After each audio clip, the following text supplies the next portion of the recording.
नमस्कार, मैं अशोक कुमार पांडे और स्वागत है आपका द क्रेडिबल न्यूज पर। एक खबर आती है कि इजराइल और लेबनान के बीच में बातचीत चल रही है। खबर सही है, खबर गलत नहीं है। लेकिन उसके साथ ही यह भी खबर आती है कि हिजबुल्लाह और आईडीएफ के बीच में लड़ाई चल रही है। आईडीएफ मतलब इजरायली डिफेंस फोर्स, इजराइल की आर्मी। तो इजराइल की आर्मी और हिजबुल्लाह के बीच में गोलाबारी चल रही है। आप समझ सकते हैं कि लड़ाई जारी है। और इसके बाद आती है असली खबर।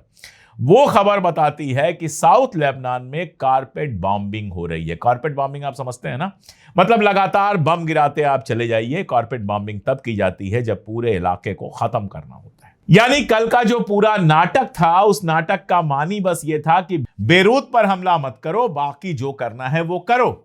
ऐसा कौन सा सीज फायर है जो ये कहता है कि बेरूत पर तो हमला नहीं होगा, लेकिन साउथ लेबनान पर हमला होगा। साउथ लेबनान में आम शहरियों के घर तोड़े जाएंगे, उनको मारा जाएगा, सब कुछ किया जाएगा।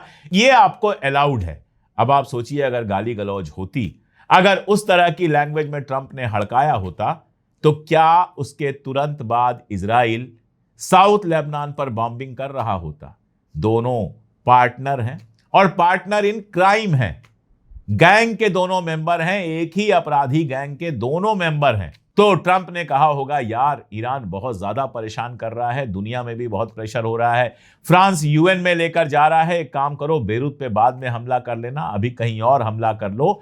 थोड़ा सा माहौल बदल जाएगा, थोड़ा अखबारों की हेडिंग बदल जाएगी और थोड़ा डीजल पेट्रोल की प्राइस जो है वो भी नीचे आ जाएगी, तो अमेरिका में भी माहौल बना रहेगा, ये कहा गया होगा। और यही वजह है कि आप देखिए, साउथ लेबनान पर अभी भी कारपेट बॉम्बिंग कर रहा है इजराइल। तो हिजबुल्लाह भी पलट के जवाब दे रहा है। लगातार इजराइल के सैनिकों के मारे जाने की खबरें आ रही हैं और कई बार खबरों के बीच में जो खबरें आती हैं वो भी बेहद इंपॉर्टेंट होती हैं। मैं टाइम्स ऑफ इजराइल देख रहा था और उसमें यह खबर छपी थी कि जो नॉर्दर्न इजराइल का इलाका है, यानी बॉर्डर का इलाका है, जहां पर हिजबुल्लाह ने जबरदस्त बॉम्बिंग की है, ड्रोन अटैक्स किए हैं, एफपीवी ड्रोन से अटैक किए हैं, लोग घर छोड़कर भाग गए हैं, खाली पड़ा हुआ है, उस इलाके के लिए 4.5 बिलियन, आप समझ सकते हैं ना, 4.5 यानी 4.5 बिलियन डॉलर की स्कीम दी है नेतन्याहू ने। इसका मतलब क्या हुआ कि कम से कम 4.5 बिलियन का नुकसान हुआ है उस इलाके में। इसका मतलब क्या हुआ? इसका मतलब यह हुआ कि हिजबुल्लाह के अटैक में बड़े पैमाने पर इनके इलाके में नुकसान हुआ है। जो इनके कमर्शियल स्ट्रक्चर हैं उनको भी नुकसान हुआ होगा, रेजिडेंशियल स्ट्रक्चर को भी नुकसान हुआ होगा और आर्मी को भी जबरदस्त नुकसान हुआ होगा। टैंक उड़ाए गए हैं, हेलीकॉप्टर उड़ाए गए हैं, ये सब खबरें तो हमने देखी ही हैं। लेकिन जो गोदी मीडिया इजराइल का होगा या फिर अमेरिका और यूरोप में जो गोदी मीडिया है, वो आपको यह खबर नहीं देगा कि इजराइल को हिजबुल्लाह से कितनी मार खानी पड़ी है। और यहां यह भी बता दूं कि हिजबुल्लाह ने सीधी धमकी दी थी कि अगर बेरूत पे अब हमला होगा तो हम अगला हमला जो करेंगे वो तेल अवीव पर करेंगे। तुम हमारी कैपिटल पर हमला करोगे, हम तुम्हारे कैपिटल पर हमला करेंगे। और ईरान ने कहा था कि नॉर्दर्न इजराइल खाली कर दो, क्योंकि आगे अगर बेरूत पे हमला हुआ तो हम नॉर्दर्न इजराइल पर जबरदस्त हमला करेंगे। ये पूरी कहानी थी। इन सब के बीच एक और कहानी आ रही है जो कल अमेरिका के कई जाने माने पॉडकास्टर्स के वीडियो में दिखाई दी। कई जाने माने जेफरी सैक्स हैं और भी कई जाने माने जो पॉडकास्टर्स हैं, जो अमेरिकन सिस्टम को बहुत कायदे से जानते हैं, जिनकी इंटरनेशनल पहुंच है, उनके यहां एक खबर आई और यह खबर बिल्कुल चौंकाने वाली थी। खबर यह आई कि पाकिस्तान के विदेश मंत्री गए हुए थे अमेरिका और अमेरिका में मार्को रूबियो से उन्होंने कहा कि मुस्तफा खामनेई साहब ने आईआरजीसी से और ईरान के दूसरे जो लीडरान हैं उनसे कहा है कि अगर अमेरिका दोबारा हमला करता है और अगर हमारे लिए जिंदगी और मौत का सवाल बन जाता है, हमारे मतलब मुस्तफा खामनेई के लिए नहीं, ईरान मुल्क के लिए, अगर एक मुल्क के तौर पर ईरान के लिए जिंदगी और मौत का मामला बन जाता है, सवाल बन जाता है, तो एटॉमिक बम बना लिया जाए। यह भी कहा जा रहा है और यह तो खैर हम जानते ही हैं कि एटॉमिक बम बनाने में 2 हफ्ते लगेंगे ईरान को। कहा यह जा रहा है कि किसी मुल्क ने इसमें सहायता की है और बाकी सारी जो जरूरतें होती हैं वो सारा कुछ पहुंचा दिया है ईरान के पास। यह मुल्क नॉर्थ कोरिया हो सकता है, आप अच्छी तरह से जानते हैं, और रशिया भी हो सकता है, एक खास कंडीशन के साथ रशिया भी हो सकता है। तो कहा यह गया, जो पॉडकास्ट आ रहा है उसमें कहा यह गया कि शायद ईरान ने सारी तैयारियां कर ली हैं और अगर जंग दोबारा शुरू होती है तो ईरान जो है वो एटॉमिक बम बना लेगा और एटॉमिक बम का विस्फोट करेगा, किसी मुल्क के ऊपर नहीं। ऐसा नहीं कि इजराइल के ऊपर या किसी और मुल्क के ऊपर बम फेंकेगा, बल्कि रेगिस्तान में कहीं जहां किसी का नुकसान ना हो एटॉमिक बम का विस्फोट करेगा और अमेरिका से यह कहेगा अब हमारे पास एटॉमिक बम है और अगर जिंदगी और मौत के खतरे की बात आई एक मुल्क के तौर पर ईरान की, तो इस एटॉमिक बम का इस्तेमाल करने के लिए हम बिल्कुल आजाद हैं। अब यह अपने आप में बहुत बड़ी खबर है। जाहिर सी बात है कि मेरे पास कोई सोर्स नहीं है कि मैं इस खबर को सही बता सकूं और मेरे पास कोई ऐसा सोर्स नहीं है जिससे मैं इस खबर को गलत बता सकूं। बताया यह जा रहा है कि इस खबर के आने के बाद ही ट्रंप का वो बयान आया या ट्रंप के हवाले से एक्सियोस का वो बयान आया जिसमें नेतन्याहू को गाली गुफ्ता करने की बात थी। उस बयान का मानी यह था कि ट्रंप ने ईरान को यह इशारा किया कि हम डील के लिए तैयार हैं और लेबनान और गजा पर भी तुम्हारी शर्तें मानने को तैयार हैं, क्योंकि ईरान ने बहुत साफ साफ ये शर्त रखी है कि पूरे इलाके में रेजिस्टेंस के खिलाफ जो जंग चल रही है, जो इजराइल जंग कर रहा है, उसको रोकना पड़ेगा। देखिए, हो ये रहा है कि ईरान लेबनान के चक्कर में गजा की बात हम भी बहुत नहीं कर पा रहे हैं। गजा की खबरें आप देखेंगे, हालांकि मैं बीच बीच में अपडेट करता रहता हूं, लेकिन गजा की आप खबरें देखेंगे तो रोज तकरीबन इजराइल कहीं ना कहीं बम गिरा रहा है। अभी कल जो बम गिराया गया है उसमें 4 लोग गजा में मरे हैं। यानी गजा के फ्रंट पे भी इजराइल लगातार अटैक कर रहा है, लेबनान पर तो अटैक कर ही रहा है।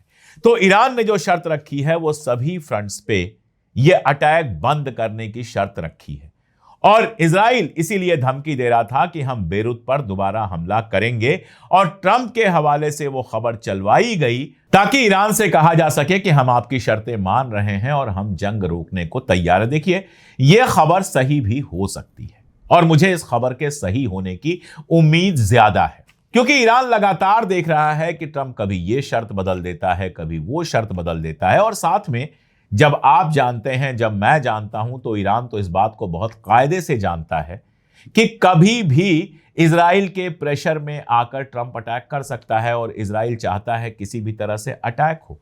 जंग में जीत हार तो क्या ही होगी, लेकिन अटैक से इजराइल यह हासिल कर सकता है कि तमाम जगहों पर जो ईरान के कमर्शियल सेक्टर है, जो उसका ऑयल का सेक्टर है, जो उसका एलपीजी का सेक्टर है, जो उसके और बिजनेसेस हैं, उसके पुल हैं, जो ब्रिजेज हैं, उसके और भी तमाम सारे जो स्ट्रक्चर्स हैं, उनको तो नुकसान पहुंचाया ही जा सकता है। अगर 50 जहाज घुसेंगे, 25 को अगर ईरान मार के गिरा देगा तो जो 25 बचे हैं वो भी इतने बम गिरा सकते हैं कि इस तरह का नुकसान ईरान को हो सके। तो ये इजराइल चाहता है कि कुछ ना हो तो कम से कम ईरान को नुकसान और ज्यादा हो जाए, ताकि ईरान के लिए अपने पैरों पर खड़ा होना मुश्किल हो, और इस बात को ईरान जानता है। और ईरान इसीलिए ये मान के चल रहा है, लगातार उनके बयान देखिए, मान के चल रहा है कि डील तो चल रही है, हम पूरी कोशिश कर रहे हैं। ईरान ने अपनी शर्तें रखी हैं और उन शर्तों पर टिका हुआ है।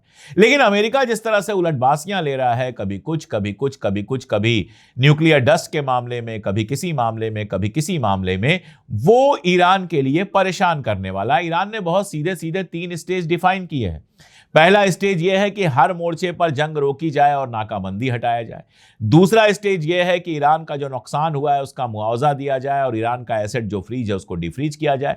और उसका कहना है जब इतना हो जाएगा तब न्यूक्लियर इशू पर हम बात करेंगे कि जो हमारे पास एनरिच्ड यूरेनियम है वो किसी और मुल्क में भेजना है, उसको कम करना है, उसका एनरिचमेंट या क्या करना है, ये फैसला तीसरे स्टेज में होगा। लेकिन अमेरिका ये पहले जो तीसरे स्टेज में होना है उसको सबसे पहले चाहता है और लगातार इसीलिए बातचीत टलती जा रही है।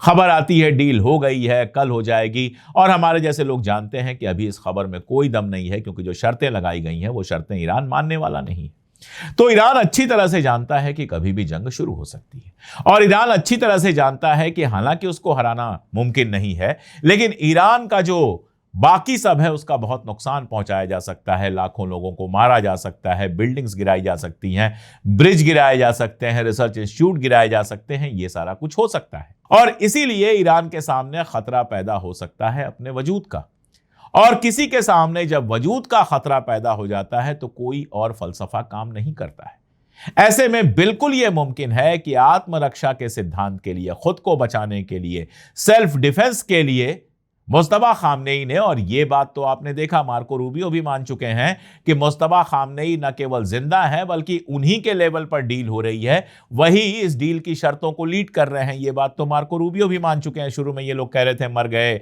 ये हो गया, वो हो गया, सारे नाटक कर रहे थे। तो मुस्तफा खामनेई साहब बिल्कुल ये फतवा दे सकते हैं या ये फतवा वापस ले सकते हैं, क्योंकि अब वो सुप्रीम लीडर हैं कि ईरान एटॉमिक बम नहीं बनाएगा, इसको वापस ले सकते हैं।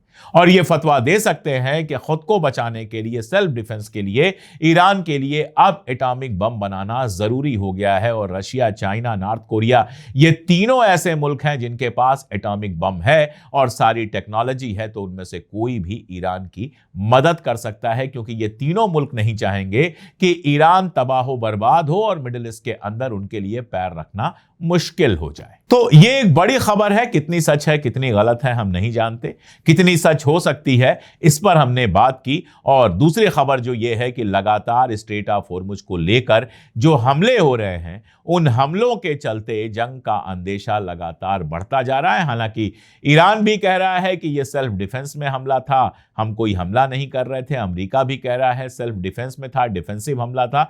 तो कोई भी अभी इस बात को तस्लीम नहीं कर रहा है कि वो जंग शुरू करना चाहता है। लेकिन आप जानते हैं कि एक चिंगारी कभी भी भड़क सकती है और आग लग सकती है, इसलिए जंग नहीं होगी ये कह पाना भी बहुत मुश्किल है।